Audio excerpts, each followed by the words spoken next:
Hello student, good morning everyone. तो my name is समृद्धि और जो आज हमारा टॉपिक है वो है mega investment textile parks, that is Mitra scheme. अब हमने ये स्कीम क्यों पिक करी है? क्योंकि अभी जो है हमारा जो बजट आया है उसमें ये स्कीम प्रपोज करी गई है रिलेटेड टू टेक्सटाइल्स, कि हमें टेक्सटाइल्स के लिए हम एक बहुत बड़ा जो है मेगा इन्वेस्टमेंट टेक्सटाइल पार्क बनाए। अब देख लेते हैं स्कीम न्यूज में क्यों थी। क्योंकि अभी जो है फाइनेंस मिनिस्टर जो है हमारी, दैट इज निर्मला सीतारमन, उन्होंने अपनी बजट स्पीच जो उनकी 2021-22 की थी उसमें इसको अनाउंस किया। तो जैसे देख सकते हैं, एक होते हैं आपके मेगा फूड पार्क्स होते हैं, है ना, वैसे ही यहाँ पे मेगा इन्वेस्टमेंट टेक्सटाइल पार्क्स बनाए जाएंगे। तो अगर हम इस स्कीम के बारे में थोड़ा आप डिटेल में जानना चाहते हो तो क्या है स्कीम के अंतर्गत, तो इस जैसे कि बजट के दौरान ना क्या होता है कि हर मिनिस्ट्री अपना एक कोट देती है।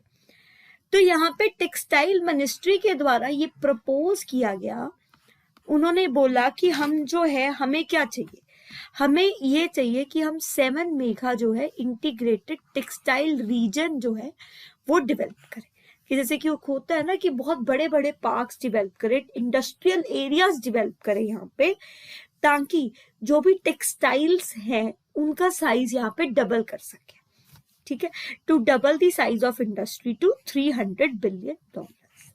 कब तक? 2025-26 तक। देखिए, देखने में तो बहुत ज्यादा वैल्यू लग रही है 2025-26 तक, $300 बिलियन। और आपको भी पता है कुछ बातें तो हवाओं में भी होती ही रहती हैं, है ना।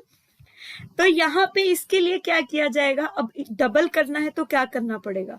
बहुत बेहतर जो है वो वर्ल्ड क्लास यहाँ पे इंफ्रास्ट्रक्चर प्रोवाइड करना पड़ेगा।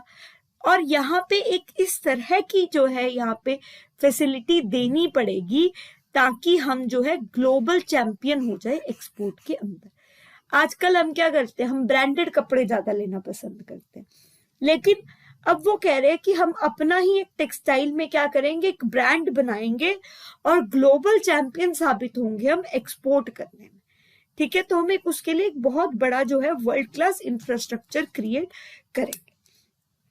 ठीक है, तो ये यहाँ पे इनके द्वारा बोला जा रहा है। तो यहाँ पे एक इन्होंने और भी टर्म यूज करी है, वो टर्म क्या है? Plug and play. अब प्लग एंड प्ले फैसिलिटीज का मतलब क्या होता है? इट इज बेसिकली आप ये कह सकते हो कि जब भी प्लग एंड प्ले होता है ना, इसका मतलब होता है जो कि आपकी किससे रिलेटेड है? सॉफ्टवेयर से रिलेटेड है। ठीक है, कि आप इसको, जैसे हम कह देते हैं ना, सॉफ्टवेयर के साथ कनेक्ट किया तो इसको आप यूज कर सकते हो। जैसे कि प्लग एंड प्ले डिवाइसेस होती है ना, वैसे ही प्लग एंड प्ले फैसिलिटीज भी होती हैं आपकी। जैसे आपने क्या किया, मोबाइल को चार्जिंग पे लगाया और मोबाइल चलने लग गया, तो वैसे ही यहाँ पे जो इंफ्रास्ट्रक्चर में प्लग एंड प्ले फैसिलिटी होती है बच्चे, वो क्या होती है? जैसे कि बिल्डिंग्स बना दिए, है ना, बड़ी बड़ी बिल्डिंग्स बना दी। इसके अलावा आप ये लगा लीजिए प्लग एंड ऑफिसेस बना दिए, वर्चुअल ऑफिसेस बना दिए। और ये वर्चुअल ऑफिसेस ऐसे ही बेनिफिट देंगे जैसे कि ट्रेडिशनल ऑफिसेस देते हैं। ठीक है, जैसे कि आप ये लगा लीजिए कि आजकल वर्क फ्रॉम होम चल रहा है सबका, तो यहाँ पे भी एक वर्चुअल ऑफिसेस बनाए जाएंगे जो कि इस तरह की काम करने में मदद करेंगे। जैसे आपने लैपटॉप प्लग किया और आपने काम करना शुरू कर दिया। नेक्स्ट, इससे क्या होगा? जैसे हमारे मतलब हम इतना वर्ल्ड क्लास इंफ्रास्ट्रक्चर दे देंगे तो उसके चलते क्या होगा? कंपटीशन बहुत ज्यादा इंक्रीज हो जाएगा ग्लोबल लेवल पे, जिसके चलते इंडिया में बहुत सारी क्या आएगी? एफडीआई आएगी। एफडीआई के बारे में मैं आपको ऑलरेडी बता चुकी हूँ जब हम एनसीईआरटी डिस्कस कर रहे थे। एंड आपको पता है इंडस्ट्री के साथ रिलेटेड है तो एम्प्लॉयमेंट जनरेशन में हेल्प करेगी। और जब हमने चीज अच्छी प्रोड्यूस कर ली तो हम चीज को बाहर एक्सपोर्ट कर सकते हैं, अपने देश से बाहर बेच सकते हैं। तो इसके अंतर्गत, स्कीम के अंतर्गत 1000 करोड़ एकड़ जो है, 1000 एकड़ लैंड जो है वो ली जाएगी एंड 1000 एकड़ लैंड के ऊपर जो है प्लांट लगाया जाएगा। Along with the production linked incentive scheme, जो प्रोडक्शन लिंक्ड इंसेंटिव स्कीम है, although production linked incentive scheme भी हम डिस्कस कर चुके थे, तो मित्रा जो है उस प्रोडक्शन लिंक्ड इंसेंटिव स्कीम के साथ मिलके जो है आप ये कह सकते हो इन्वेस्टमेंट भी इंक्रीज करेगी, एम्प्लॉयमेंट भी इंक्रीज करेगी एंड प्रोडक्शन भी इंक्रीज करेगी। तो ये कटिंग है पीआईबी से। It aims at textile industry ताकि ग्लोबली कॉम्पिटिटिव हो, लार्ज इन्वेस्टमेंट को ट्रैक करे, एम्प्लॉयमेंट जनरेशन एंड एक्सपोर्ट्स को बूस्ट करे। यहाँ पे इसके अंतर्गत क्या होगा, वर्ल्ड क्लास इंफ्रास्ट्रक्चर क्रिएट होगा, हम कर चुके हैं। एंड यहाँ पे 7 टेक्सटाइल पार्क्स जो हैं बनाए जाएंगे ओवर 3 years। ठीक है, 7 टेक्सटाइल पार्क्स यहाँ पे बनाए जाएंगे over 3 years in various districts, you can से। तो यहाँ पे अगर हम यहाँ पे 7 मेगा टेक्सटाइल पार्क्स की बात करें, जो कि उन्होंने ये बोला है कि हम यहाँ पे बनाएंगे, तो जैसे कई बच्चों का क्वेश्चन आता है ना कि मैम कहाँ पे बनाए जाएंगे, बहुत सारा क्वेश्चन है। देखो ये इस तरह के प्लान्स पहले तो ऑलरेडी, ये नहीं कि इंडिया का एक नया इन्वेंशन है, क्योंकि यूपीएससी पूछ सकता है कि इंडिया का इन्वेंशन है, नहीं तो आप बोलोगे नहीं, ये ऑलरेडी चाइना, वियतनाम, इथियोपिया में चल रहा है। तभी तो वियतनाम ना आज की डेट में कपड़ों में बहुत आगे निकल गया, तो यहाँ पे ये चल रहा है। ठीक है, इंडिया ने 59 प्लान्स ऑलरेडी सैंक्शन कर दिए थे, लेकिन मेगा प्लान जो है अभी सैंक्शन करने की बात करिए। ठीक है, कहाँ पे होंगे अभी ये डिस्क्लोज नहीं किया गया है। मतलब जैसे अगर आपसे पूछ लेना कहाँ पे होंगे, तो आप बोल सकते हो कि अभी ये चीज डिस्क्लोज नहीं की गई। 59 टेक्सटाइल पार्क्स जो थे वो इंटीग्रेटेड आपके टेक्सटाइल पार्क्स जो थे वो ऑलरेडी सेटअप थे 59, लेकिन उसके अलावा 7 टेक्सटाइल पार्क जो है ऑलरेडी सेट करने की बात इन्होंने करी। ठीक है, कि हम 7 यहाँ पे टेक्सटाइल पार्क्स लगाएंगे। 59 पहले से थे, जिसमें से 22 कंप्लीट हो चुके हैं। इसके अलावा 7 बड़े मेगा टेक्सटाइल पार्क्स लगाए जाएंगे। ठीक है, वो छोटे हैं, यहाँ पे मेगा टेक्सटाइल पार्क्स लगाए जाएंगे, ताकि इंडिया जो अभी के स्तर पे आप कह सकते हो कि 6th लार्जेस्ट एक्सपोर्टर है, India is the 6th largest exporter right now, वो आपका फर्स्ट एक्सपोर्टर होता है। ठीक है, कि सबसे ज्यादा एक्सपोर्ट इंडिया से किया जाए। अब यहाँ पे एक स्कीम का जिक्र किया गया, that is production linked incentive scheme. तो अगर आप पीएलआई की बात करो, प्रोडक्शन लिंक्ड इंसेंटिव स्कीम की, तो बच्चे क्या है, ऑल्दो डिस्कस कर चुके हैं, then also we will discuss about it in detail. सबसे पहले तो जो ये स्कीम है प्रोडक्शन लिंक्ड इंसेंटिव स्कीम, ये आपकी सेंटर सेक्टर स्कीम है। ठीक है, ये क्या आपकी सेंटर सेक्टर स्कीम है। अब आप सोचिए जरा 2 मिनट की सेंटर सेक्टर क्या होती है, एंड में मैं बता दूंगी।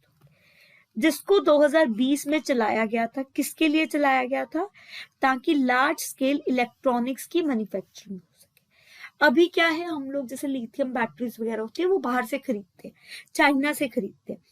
तो यहाँ पे इंडिया को एक हब बनाने के लिए, इंडिया ताकि खुद की इलेक्ट्रॉनिक चीजें प्रोड्यूस करे, ये स्कीम लाई गई थी। एंड आपको पता ही है यार, आज की डेट में इंडिया में इलेक्ट्रॉनिक में मोस्टली सारा सामान, हेडफोन्स हो गए, आपके लैपटॉप्स हो गए, सब जो है चाइनीज माल है मोस्टली। तो हमें जो है यहाँ पे लार्ज स्केल इंडिया में इलेक्ट्रॉनिक मैन्युफैक्चरिंग करने के लिए पीएलआई स्कीम लेके आए गए, ताकि इंडिया को मैन्युफैक्चरिंग एंड एक्सपोर्टर्स हब बनाया जा सके। राइट, सो यहाँ पे डिफरेंट जो आप ये कह सकते थे इंसेंटिव्स दिए जा रहे थे प्रोडक्शन के लिए। So this was basically the scheme. इसके अलावा आपको जो दिमाग में रखना है कि इस स्कीम का जो मेन ऑब्जेक्टिव था, उद्देश्य था, वो क्या था, फाइनेंशियल इंसेंटिव्स प्रोवाइड करना, जो भी डोमेस्टिक मैन्युफैक्चरिंग हो रही है प्रोडक्ट की उसके लिए। ठीक है, एंड इसके लिए वो क्या करेंगे, ऑफ कोर्स स्टार्टिंग में तो बहुत सारा पैसा लगाना ही पड़ेगा। एंड यहाँ पे इन्होंने क्या बोला कि हम अपनी डोमेस्टिक मैन्युफैक्चरिंग को बढ़ाएंगे, किसकी, mobile phones and specified electronic parts की। क्योंकि आपको पता है उस टाइम अप्रैल के टाइम पे 2020 में इंडिया और चाइना का काफी विवाद चल रहा था, related to the, you can say, हमारा जो भी बॉर्डर इश्यूज है वो काफी ज्यादा चल रहे थे। इसीलिए इंडिया ने चाइना को डोकलाम के लिए जो है कहते थे ना, रोकने के लिए ये इश्यू लेके आए थे कि ठीक है हम तुमसे एक्सपोर्ट ही बंद कर देते, सॉरी इंपोर्ट बंद कर देते जितना कर सकते हैं। कंप्लीटली इंपोर्ट पे बैन लगाना it's not at all possible. Right. उसके बाद जो है अगर हम यहाँ पे नेक्स्ट पॉइंट देखें, in the later phase it was, पहले वो फार्मस उसके लिए था, उसके बाद उसके फार्मा और मेडिकल डिवाइसेस के लिए भी लगा दिया गया। पहले इलेक्ट्रॉनिक से शुरू हुआ, फिर इसको फार्मास्यूटिकल्स एंड मेडिकल डिवाइसेस के लिए इंटीग्रेट कर दिया। और अब आप देख लीजिए, अब और भी सेक्टर्स लगा दिए गए हैं, जैसे कि फूड प्रोसेसिंग हो गया, टेक्सटाइल्स हो गया, ठीक है, वो भी आपके यहाँ पे इंक्लूड कर दिए गए, just to boost the domestic production and to decrease the, you can say, import bill। क्योंकि अगर हम import कम करेंगे तो import bill भी तो घटेगा ना, तो इसीलिए ये जो है प्रावधान यहाँ पे लेके आया गया। ठीक है, अब मैंने आपको यहाँ पे बोला था कि सेक्टर स्कीम का मतलब मैं आपको बाद में एक्सप्लेन कर दूंगी, आप जरा पहले सोचिए। तो दो तरह की स्कीम्स होती है, एक होती है सेक्टर स्कीम्स, एक होती है स्पॉन्सर्ड स्कीम। जो सेक्टर स्कीम्स होती है ना, वो 100% those are funded by the union government, they are 100% funded by the union government. ठीक है, एंड इसको इम्प्लीमेंट भी कौन करता है? सेंट्रल गवर्नमेंट करती है। ठीक है, इसको इम्प्लीमेंट भी कौन करता है स्टूडेंट? सेंट्रल गवर्नमेंट करती है। लेकिन वही जो स्पॉन्सर्ड स्कीम्स होती है उसमें कुछ रेशो रहती है कि यूनियन इतनी करेगा, सेंट्रल इतनी करेगा। एंड एट प्रेजेंट अराउंड 45 जो है वो आपकी स्कीम्स चल रही। ठीक है, अब यहाँ पे क्या incentives they have provided? 4 to 6% incentive उन्होंने प्रोवाइड किए गए हैं, जो कि गुड्स को मैन्युफैक्चर कर रहे हैं 5 years के। ठीक है, इसके अलावा जो भी कंपनीज इंडिया में रजिस्टर कर रही है और वो गुड्स की मैन्युफैक्चरिंग कर रही हैं, उनको कवर किया गया under the target segments of the scheme. और ये कंपनीज जो है वो एलिजिबल होंगी, फॉरेन कंपनीज एलिजिबल नहीं होंगी, सिर्फ इंडियन कंपनीज एलिजिबल होंगी। ठीक है, तो इसके साथ आज की हमारी डिस्कशन जो है रिलेटेड टू यू कैन से मित्रा स्कीम वो खत्म होती है। I hope you like the video. Thank you so much. Please do share the video.